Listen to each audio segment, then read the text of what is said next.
Chuyến thăm của Thứ trưởng Ngoại giao Mỹ tới Trung Quốc được xem là cơ hội để hai bên duy trì mạch đối thoại giữa hàng loạt các bất đồng.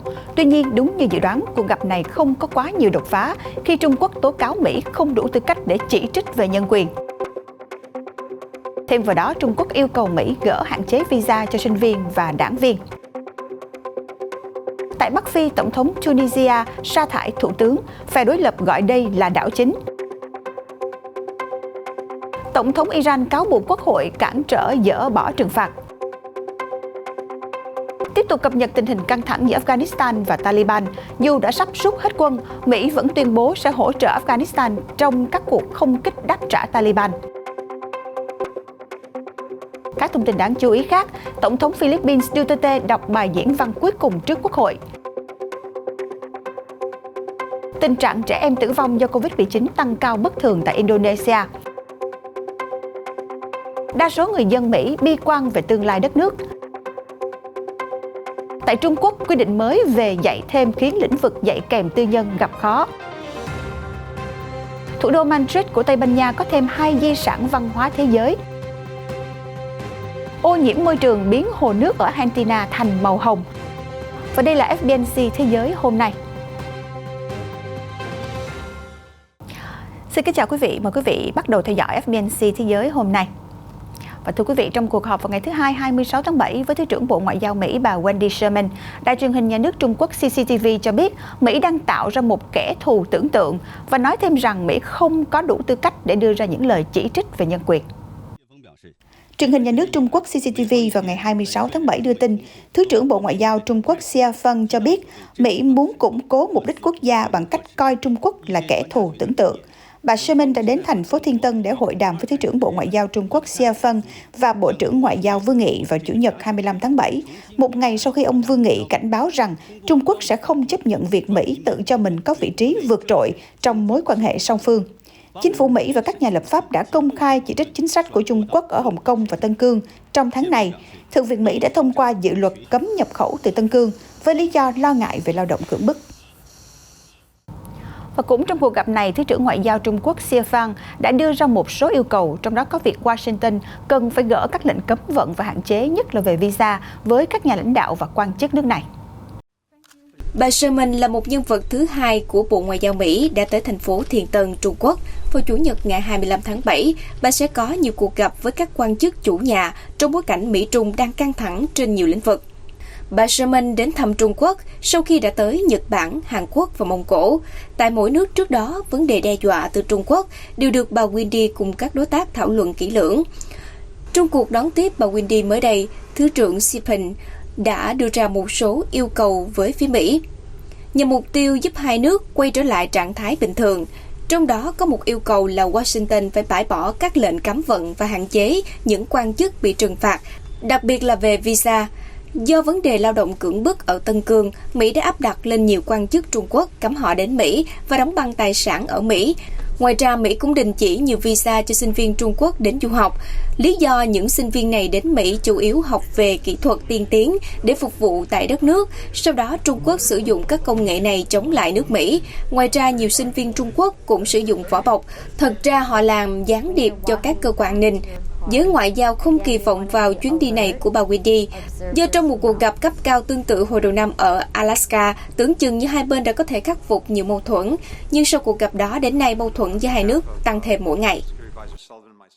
Một hành động gây tranh cãi, thưa quý vị, vừa qua theo Taiwan News, Ủy ban tổ chức Thế vận hội Olympic và Paralympic Tokyo dường như đã áp dụng chính sách không hiển thị cờ dưới bất kỳ hình thức nào bên cạnh tên của các vận động viên Đài Loan giành huy chương tại các kỳ thi đấu trong các bài đăng trên Twitter của họ.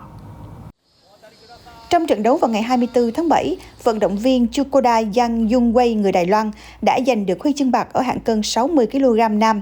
Trong một tweet được đăng vào ngày hôm đó, Ủy ban tổ chức Thế vận hội Olympic và Paralympic Tokyo đã đăng một bức ảnh những vận động viên giành được huy chương, trong khi vận động viên giành huy chương vàng Nhật Bản Takato Naohisa được đăng với hình lá cờ của nước mình, thì bên cạnh tên của anh Yang Yungwei lại không có hình cờ Đài Loan. Tuy nhiên, hai vận động viên đạt huy chương đồng đến từ Kazakhstan và Pháp cũng được ghi chú biểu tượng lá cờ bên cạnh. Nhà báo Mỹ gốc Hoa Melissa Chan bình luận, Ủy ban Thế vận hội thậm chí không thể trao huy chương bạc cho Đài Loan trong một tweet. Quốc gia duy nhất cũng đang bị đối xử tương tự là Nga, nước này đang bị trừng phạt vì bê bối doping năm 2019. Thưa quý vị, vừa qua, Tổng thống Tunisia đã giải tán chính phủ và đình chỉ hoạt động của Quốc hội, khiến nhiều đám đông tập trung tại các thành phố lớn để ủng hộ động thái gây leo thang khủng hoảng chính trị. Bên cạnh đó, ông cũng tuyên bố sẽ khôi phục quyền lực hành pháp với sự hỗ trợ của thủ tướng mới. Đây là thách thức lớn nhất đối với hệ thống dân chủ của Tunisia kể từ cuộc cách mạng năm 2011. Đám đông tụ tập ở thủ đô và các thành phố khác để hò reo và nhấn còi xe, tạo nên cảnh tượng giống như một cuộc cách mạng cách đây chục năm, đã châm ngòi cho hàng loạt các cuộc biểu tình mùa xuân Ả Rập rúng động khắp Trung Đông. Bên cạnh đó, ông cũng cảnh báo bất kỳ ai cũng không nên nghĩ đến cách phản ứng bằng bạo lực. Chủ tịch đảng Ennahda, ông Rached Ghannouchi, là chủ tịch quốc hội.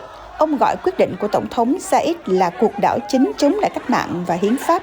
Những quyết định được đưa ra này không có giá trị nếu xét về mặt hiến pháp. Quốc hội sẽ tiếp tục làm việc trong khuôn khổ hiến pháp.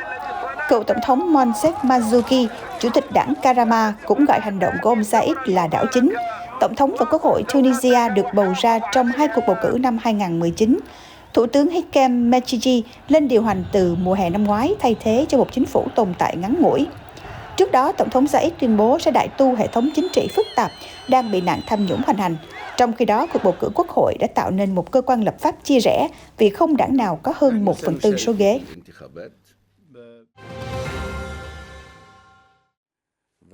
Vừa qua, Tổng thống Iran Hassan Rouhani đã cáo buộc Quốc hội nước này cản trở việc giải quyết vấn đề dỡ bỏ lệnh trừng phạt kinh tế áp đặt lên Iran liên quan đến chương trình hạt nhân của Tehran. Trước đó, hãng thông tấn Tasnim đưa tin đoàn Chủ tịch Quốc hội Iran đang xem xét dự luật hạn chế tiến hành đàm phán trực tiếp giữa chính phủ Iran và Mỹ. Theo dự luật được đề xuất, chính phủ có nghĩa vụ xin ý kiến Quốc hội về chủ đề đàm phán và tiến hành sau khi được cấp phép. Tại cuộc họp của Ngân hàng Trung ương Iran, ông Rouhani cho biết nếu Iran muốn dỡ bỏ các biện pháp trừng phạt do chính quyền của cựu Tổng thống Mỹ Donald Trump áp đặt, thì quyết định việc này cần phải do toàn bộ hệ thống chính quyền thông qua. Một mình chính phủ không thể làm, còn quyết định của Quốc hội Iran thì cản trở việc dỡ bỏ trừng phạt. Iran và Mỹ đã cắt đứt các mối quan hệ từ cách đây 40 năm. Kể từ thời điểm đó, Mỹ thường xuyên áp đặt các biện pháp trừng phạt kinh tế và thương mại chống lại Tehran.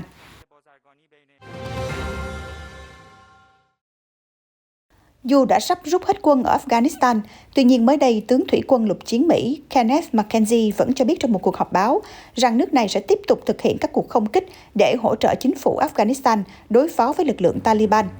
Trong những tuần gần đây, phiến quân Taliban đã tăng cường tấn công Afghanistan, chiếm các huyện nông thôn và các thủ phủ các tỉnh xung quanh, sau khi Tổng thống Mỹ Joe Biden cho biết quân đội nước này sẽ rút quân toàn bộ vào tháng 9, chấm dứt 20 năm hiện diện quân sự ở nước ngoài. Mỹ đã tăng cường các cuộc không kích để hỗ trợ các lực lượng Afghanistan trong vài ngày qua, và chúng tôi sẽ tiếp tục mức hỗ trợ ngày càng cao này trong những tuần tới nếu Taliban tiếp tục tấn công. Ông McKenzie từ chối cho biết liệu các lực lượng Mỹ có tiếp tục không kích sau khi kết thúc nhiệm vụ quân sự của họ vào ngày 31 tháng 8 hay không.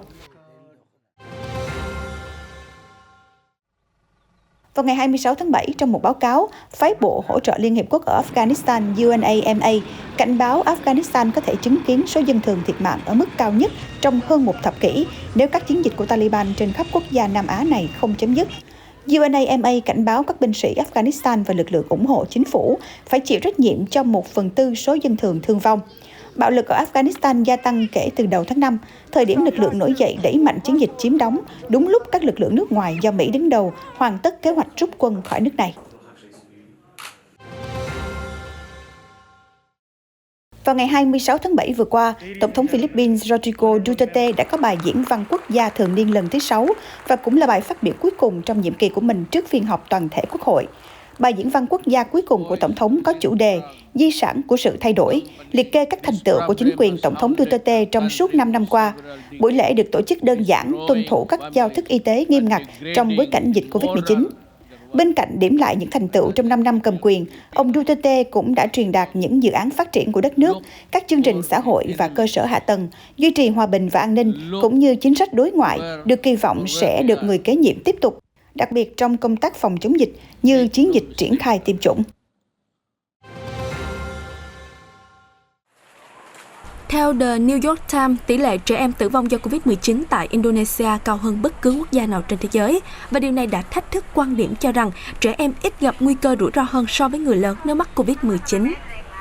Cụ thể, tỷ lệ tử vong do Covid-19 tại trẻ em ở Indonesia đang là hơn 100 ca một tuần vào tháng 7, trong bối cảnh nước này phải chứng kiến sự gia tăng, số ca mắc lên ở mức đỉnh điểm. Các nhà lãnh đạo tại Indonesia đã đối mặt với những lời chỉ trích cho rằng họ chưa có sự chuẩn bị và hành động quá chậm chạp khi ứng phó với dịch bệnh. Sự gia tăng số ca tử vong cho trẻ em ở Indonesia diễn ra cùng thời điểm biến thể Delta lây lan mạnh mẽ trên khắp khu vực Đông Nam Á, nơi có tỷ lệ tiêm chủng thấp. Biến chủng này đã gây ra các đợt bùng phát kỷ lục không chỉ ở Indonesia mà còn ở Thái Lan, Malaysia, Myanmar và Việt Nam. Trong tháng 7 này, thì Indonesia, quốc gia đông dân thứ 4 trên thế giới, đã vượt qua Ấn Độ, Brazil về số ca mắc tính theo ngày và trở thành tâm dịch mới. Đáng chú ý, tỷ lệ tử vong vì Covid-19 ở nước này bị cho là cao hơn mức trung bình toàn cầu. Riêng trong ngày 25 tháng 7, Indonesia đã ghi nhận 38.679 ca mắc và 1.266 ca tử vong.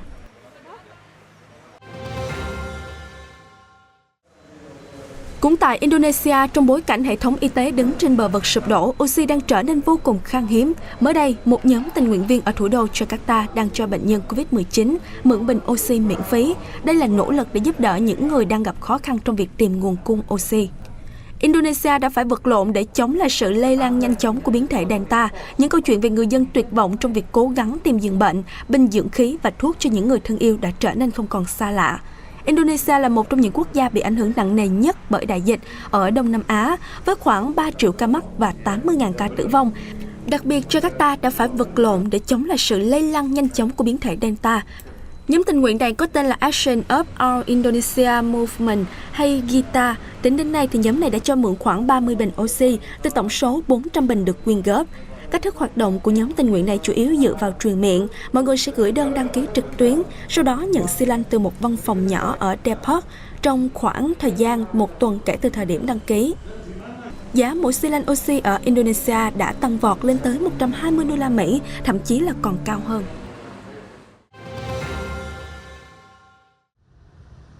Theo kết quả một cuộc thăm dò của ABC News, thì 55% người Mỹ tham gia khảo sát cho biết họ bi quan về đường hướng tương lai của đất nước trong một năm tới. Hồi tháng 5 thì con số này là 36%. 45% người được hỏi rằng họ cảm thấy lạc quan về mọi thứ đang diễn ra ở Mỹ. Con số này trong cuộc khảo sát hồi tháng 5 là 64%.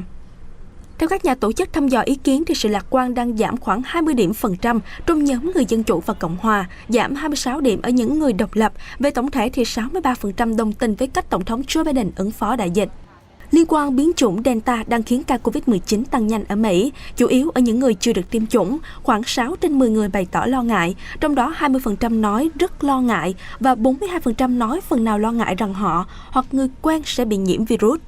Chiến dịch tiêm chủng vaccine ngừa Covid-19 Mỹ gần đây đã bị chững lại, trong khi toàn bộ các bang đều ghi nhận số ca nhiễm Covid-19 tăng, chủ yếu là do tâm lý bài vaccine.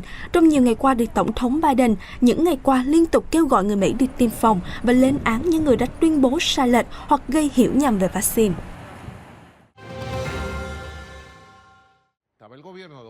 Vừa qua, Tổng thống Venezuela Nicolás Maduro tuyên bố sẵn sàng đối thoại với phe đối lập ngay trong tháng 8 tới, trong khuôn khổ nỗ lực trung gian hòa giải do Na Uy dẫn đầu.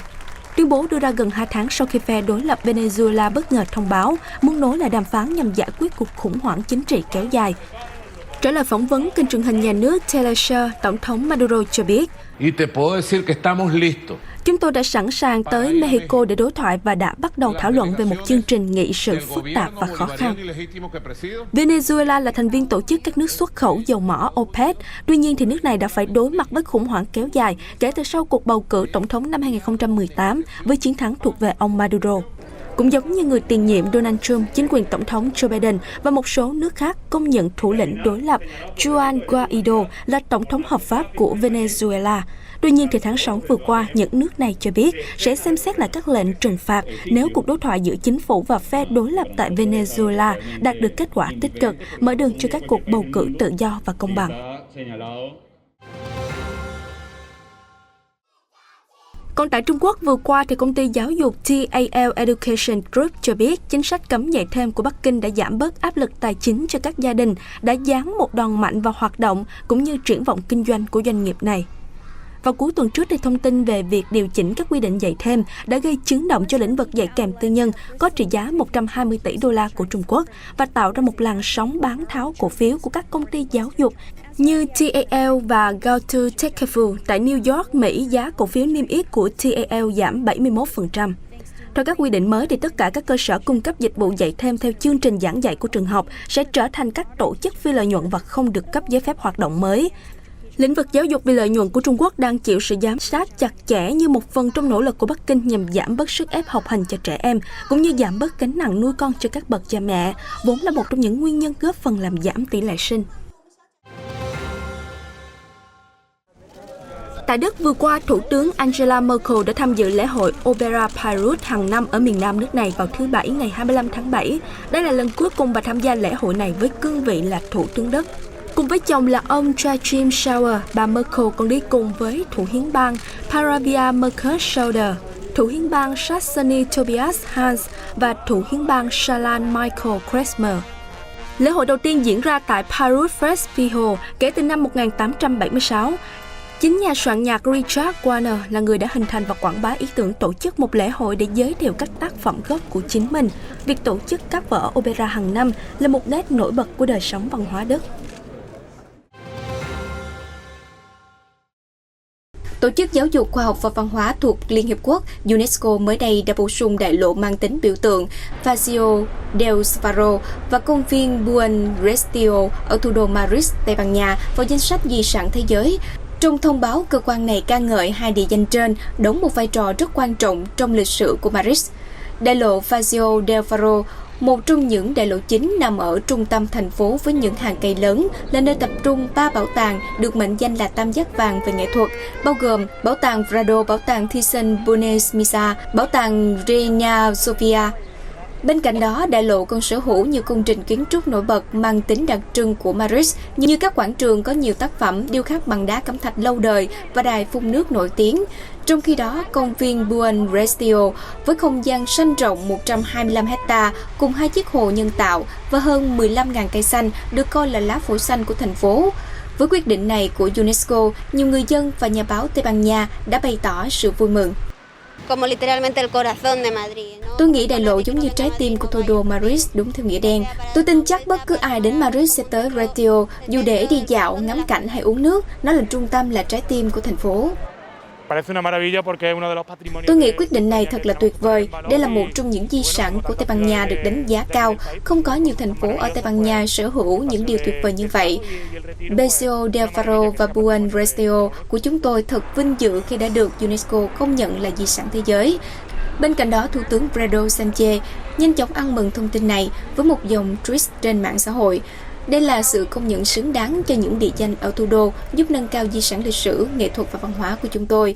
Trong khi đó, Bộ Ngoại giao Tây Ban Nha cũng ra thông báo ca ngợi vẻ đẹp của đại lộ Paseo del Faro, gọi đây là nơi để mọi công dân có thể tận hưởng cuộc sống mà không phân biệt tầng lớp hay giai cấp.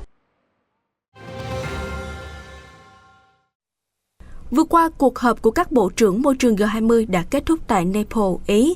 Các bộ trưởng đã thông qua một thông cáo chung quan trọng nhằm giảm lượng nhựa từ biển. Bộ trưởng môi trường Nhật Bản Koizumi Shinjiro cũng tham dự cuộc họp. Các bộ trưởng đã thảo luận về cách bảo vệ an toàn tài nguyên biển và những biện pháp cần thực hiện để đối phó với rác thải nhựa trên biển. Thông cáo chung chỉ ra rằng rác thải nhựa trên biển đã và đang ảnh hưởng nghiêm trọng đến hệ sinh thái, các vùng ven biển, ngành thủy sản và du lịch. Thông cáo chung này được thông qua để tạo ra một khuôn khổ về hệ thống quốc tế mới.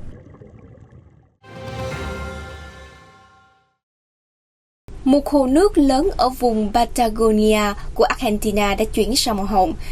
Theo các chuyên gia, nguyên nhân là do ô nhiễm môi trường. Nhiều hóa chất đã được thải ra trong quá trình nuôi và chế biến tôm phục vụ xuất khẩu. Màu sắc được tạo thành bởi chất sodium sulfite, một hóa chất sử dụng nhiều trong các nhà máy chế biến thủy sản, đã đổ ra làm ô nhiễm nguồn nước ở hồ Cottbus và một số nơi khác trong khu vực. Nhiều năm qua, người dân địa phương đã liên tục than phiền lên các cấp chính quyền về việc họ phải ngửi những mùi khó chịu và nhiều vấn đề khác môi trường. Nhà hoạt động Paulo Lada mới đây nói với AFP rằng chính phủ phải dừng ngay các hoạt động mang tính giết người và đầu độc cư dân này. Hồ Gosford đã bắt đầu chuyển sang hồng vào tuần trước và có màu sắc sặc sỡ bất thường vào Chủ nhật vừa qua. Các nhà hoạt động xã hội nói rằng, theo luật pháp, những hóa chất như sodium sulfite phải được khử và xử lý trước khi xả ra môi trường. Và những thông tin vừa rồi cũng đã kết thúc lại FBNC Thế giới hôm nay. Cảm ơn quý vị đã quan tâm theo dõi. Hẹn gặp lại quý vị vào chương trình ngày mai.